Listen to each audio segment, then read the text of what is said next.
ओम शांति। आज 11 अक्टूबर 2022 है और आज प्यारे बाबा के साकार रूप से चले हुए मधुर महावाक्यों को स्पष्ट करेंगी आदरणीय आशा दीदी। ओम शांति दीदी। ओम शांति। बाबा ने कहा, मीठे बच्चे, तुम रूहानी ब्राह्मणों का आपस में बहुत बहुत प्यार होना चाहिए। आपस में मिलकर राय निकालो कि कैसे सभी को सत्य बाप का परिचय दें। पिता है ना, तो पिता अपने बच्चों को हमेशा चाहता है कि प्रेम प्यार से रहें। सिर्फ प्रेम प्यार से रहे नहीं, लेकिन बाबा ने ये भी कहा है कि काम भी करो। और काम क्या करो? सेवा करो, बाबा का परिचय दो। तो उसमें बाबा का जो रहस्य है वो ये है कि जब बच्चों का आपस में प्यार होगा तो एक दूसरे की विशेषताओं को यूज़ कर सकेंगे। और अगर प्यार नहीं होता है तो विशेषताएं आपके अंदर होती हैं लेकिन वो अनयूटिलाइज रह जाती हैं। और जब सबकी विशेषताएं इकट्ठी मिलकर के काम करती हैं तो उसमें सफलता होती है। इसलिए बाबा कहता है कि प्रेम प्यार रखो, एक दूसरे के गुण देखो, विशेषताएं देखो और प्लानिंग करो कि बाबा का परिचय, अपनी बुद्धि को कंस्ट्रक्टिव काम में लगाओ। प्रश्न है, बच्चे किस निश्चय के आधार पर अपना भाग्य ऊंचा बना सकते हैं? पहले जब बुद्धि में ये निश्चय बैठे कि यहाँ पढ़ाने वाला स्वयं परमात्मा है, उनसे ही हमें सौभाग्य लेना है, तब पढ़ाई रोज पढ़ें और अपना सौभाग्य ऊंचा बना सके। बाप की श्रीमत है कि बच्चे, तुम्हें किसी भी हालत में रोज पढ़ना है। अगर क्लास में नहीं आ सकते हो तो भी घर में मुरली पढ़ो। बाबा जैसे कोई पिता बच्चे की खुराक पर ध्यान देता है कि बच्चे की खुराक प्रॉपर होनी चाहिए, तो बाबा कहते हैं कि ऐसे ही तुम कितने सौभाग्यशाली हो जब तुमको ये निश्चय है कि मैं पढ़ाने वाला हूँ, तो तुम्हें पढ़ाई कभी मिस नहीं करनी चाहिए। तो टीचर के प्रति ये फजीलत है। दूसरी बात ये है कि अगर तुम ये खुराक नहीं लोगे तो तुम सामना कैसे करोगे माया का। इसलिए अगर खुराक लोगे तो शक्ति आएगी, शक्ति से तुम फेस कर सकते हो। गीत है तो प्यार का सागर है। आत्माएं अर्थात बच्चे जान गए हैं कि हम आत्मा बिंदी मिसल हैं, एक स्टार माफिक है, लेकिन जो आत्मा है वो सेल्फ के बाप को कैसे रियलाइज करे। दुनिया में कोई भी न अपने को न बाप को जानते हैं। तुम जानते हो हम आत्मा बिंदी हैं, कितनी छोटी है, बाप भी इतना छोटा है। तो बाबा ने कहा कि जैसे आत्मा छोटी बिंदी है परंतु उनमें 84 जन्मों का पाठ है, वंडर है ना। फिर बाबा ने कहा कि फादर को पतित से पावन बनाने आना पड़ता है।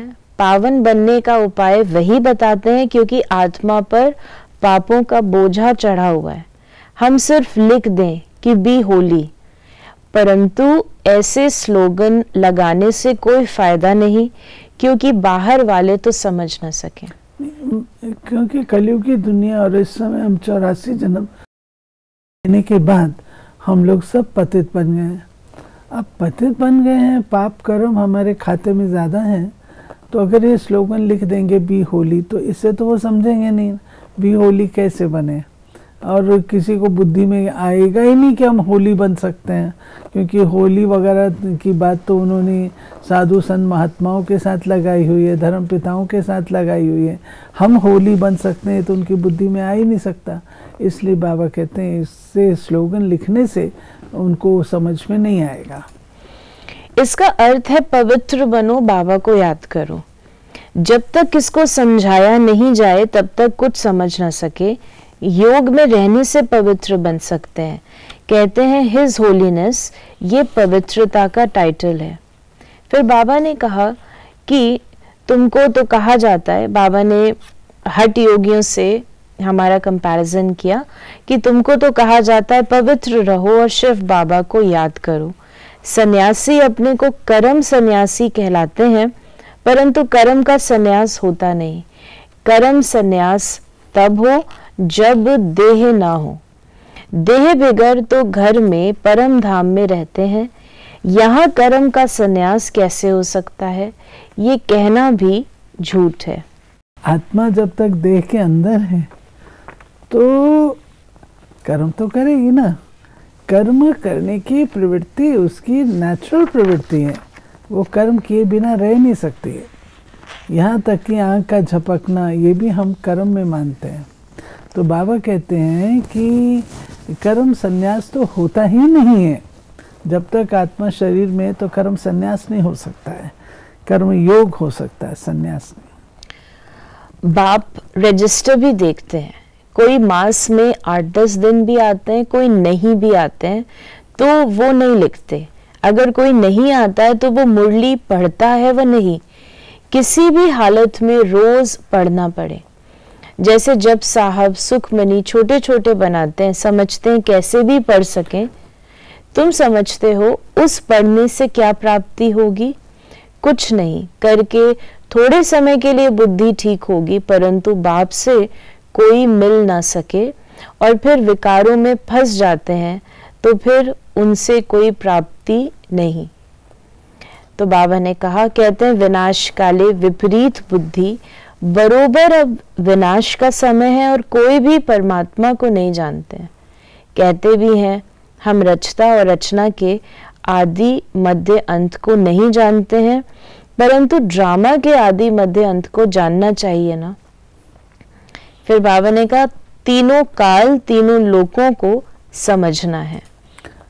क्योंकि आत्मा एक्टर है, तो एक्टर है, उसको सारे कल्प में अपना पार्ट प्ले करना है। और अगर एक्टर ये ना बताए, एक्टर को पता ही ना हो कि मेरा पार्ट क्या है, तीनों कालों का क्या प्रयोजन है, तीनों लोकों का क्या प्रयोजन है, उसको पता ही ना हो तो पार्ट कैसे प्ले करेगी। इसलिए बाबा कहते वो नॉलेज का होना जरूरी है।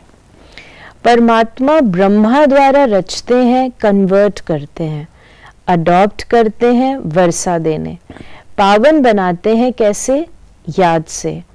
कहते हैं सब धर्मों को भूल मामेकम याद करो।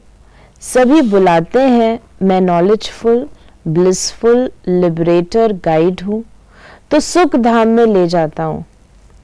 बाबा ने कहा कि रोज रोज बोलते रहें, औरों को समझाते रहें, तो पॉइंट्स बुद्धि में आती रहें। जब किसको समझाओ तो उनसे लिखा लेना चाहिए।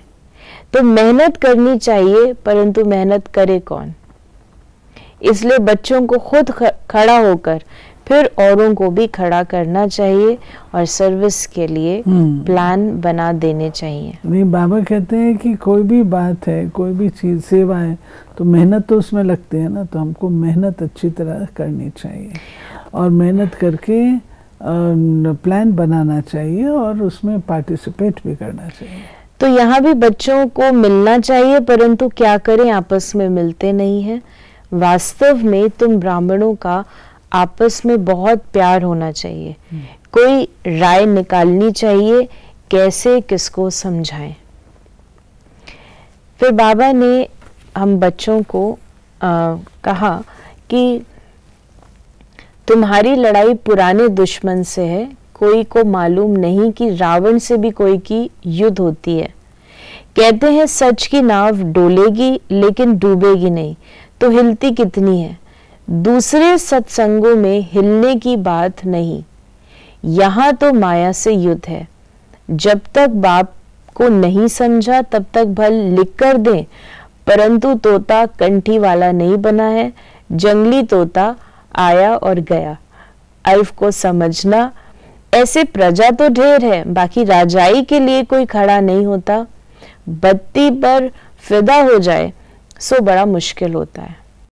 बाबा कहते हैं कि ज्ञान भी सुनाते हैं तो ऊपर ऊपर सुनाते हैं। कंठी वाला तोता जो है ज्ञान हूबहू सुनाएगा, एक्यूरेट सुनाएगा। तो बाबा कहते हैं वो बहुत कम होते हैं, बस ऐसे ही आए और सुनाया और चले गए, ऐसे नहीं होना चाहिए। फिर बाबा की रात्रि क्लास है जिसमें बाबा ने कहा कि बाप का डायरेक्शन मिला हुआ है कि बच्चे बाप को याद करो। बच्चे कहते हैं बाबा फुर्सत नहीं मिलती। अब फुर्सत कहाँ चली जाती है? जरूर माया तुम्हारा समय ले लेती है। बाबा सावधान करते हैं कि टाइम की वैल्यू रखो, कदर रखो। और ऐसे थोड़ी है कि फुर्सत नहीं मिलती, फुर्सत निकालने से मिलती है। आपकी फुर्सत कहाँ जाती है? माया लेके जाती है। तो सुनते समय अटेंशन देना है और पॉइंट्स पूरा लिखना है। अगर लिंक टूटेगी तो पॉइंट्स भूल जाएगी। नेचुरल है, जो स्टूडेंट होता है वो इम्पोर्टेंट पॉइंट्स नोट करता है ना। हम क्लास में बैठते हैं बाबा की, और ना तो डायरी होती है ना पेन होता है, तो ये कोई पढ़ाई थोड़ी है, सत्संग कर रहे हैं। बाप समझाते हैं बच्चे, हार्ट फेल का मौत बहुत मीठा मौत है, इसमें तेरा मेरा फेरा कुछ भी नहीं होता। बैठे बैठे ये गिरा, बेहोश हुआ, खलास, बस फिर होश में आए ही नहीं। ये बहुत अच्छा मौत है। बाकी मनुष्य तो रोते पीटते हैं और तुम तो खुश होंगे, अरे वाह इनका मौत बड़ा सहज हुआ, इनको कोई दुख नहीं हुआ। अगर मौत हो तो ऐसा हो, नहीं तो दवा, नर्स, ये वो बहुत होते हैं। बाबा ने अब ये पता नहीं, इसमें डेट दी नहीं है। बाबा ने ये अव्यक्त होने से पहले 2-3 मुरलियों में कहा हार्ट फेल का मौत अच्छा होता है, और बैठे बैठे चले जाए वो अच्छा है। और हमने देखा हमारा ब्रह्मा बाबा बैठे बैठे ही गया, और बाबा की जो बॉडी रखी हुई थी वो ऐसे लगता था कि अभी उठेगा बाबा, अभी उठेगा।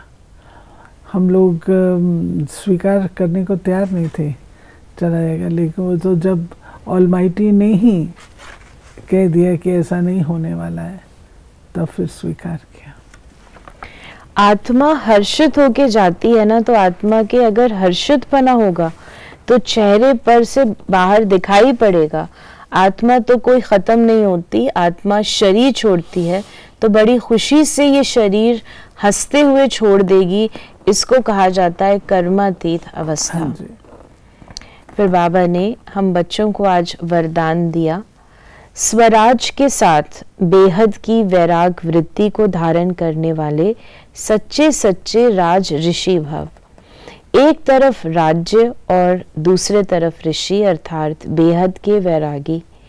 ऐसे राज ऋषि का कहाँ भी, चाहे अपने में, चाहे व्यक्ति में, चाहे वस्तु में लगाव नहीं हो सकता, क्योंकि स्वराज है तो मन बुद्धि संस्कार सब अपने वश में है, और वैराग है तो पुरानी दुनिया में संकल्प मात्र भी लगाव जा नहीं सकता।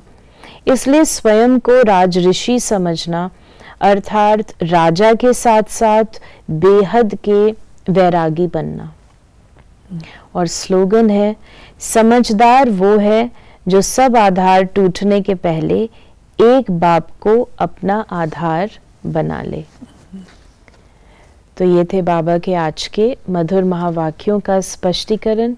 यदि आपके मन में कोई भी सवाल है तो मैसेज या व्हाट्सएप करें 8826599309 पर, और हम आपके प्रश्नों का उत्तर प्रश्नोत्तरी कार्यक्रम में लेने का प्रयास अवश्य करेंगे। ओम शांति।